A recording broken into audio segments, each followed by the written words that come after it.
Traffic camera எங்கே பார்த்தாலும் traffic கேமராங்க சென்னையில் பார்த்தாலே காண்டாகுது.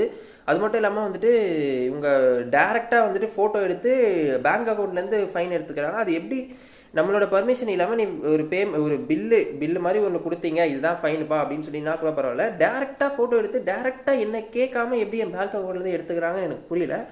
ஸோ வந்துட்டு சமகாண்டாக இருக்குது. அன்றைக்கி ஒரு நாள் அப்படி தான் மழையில் வந்துட்டு ஹெல்மெட்டு செம்மையாக நனைஞ்சிருச்சு பார்க்கிங்கில் வச்சுட்டு போனது. அது போட முடியாது, சொதன்னு இருக்குது, ஜன்னி தான் வரும். ஸோ அதை வந்துட்டு இப்போ நான் ஒரு டிராஃபிக் போலீஸ் நிறுத்தி கேட்குறாங்க அப்படின்னா நான் எக்ஸ்பிளைன் பண்ணலாம். ஆனால் வந்துட்டு இவங்க பின்னாடியிலேருந்து அந்த மண்டையை மட்டும் ஃபோக்கஸ் பண்ணி ஃபோட்டோ எடுத்துகிட்டு ஃபைன் போடுறாங்க அப்படின்னா வந்துட்டு அது எனக்கு புரியல.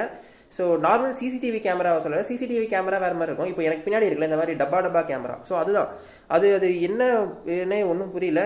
யாருமே இதை பற்றி பேசவும் மாட்டுறாங்க. இது நிறைய இப்போ நம்ம ஊரில் வந்து பார்த்தீங்கன்னா பாதி இடத்துல வந்து அந்த முன்னாடி இருக்க கோடே கிடையாது, ஆனால் கோட்டை தாண்டினா கேமரா ஃபோட்டோ எடுக்குமா, பாதி இடத்துல ரோடே மோசமாக இருக்கும்.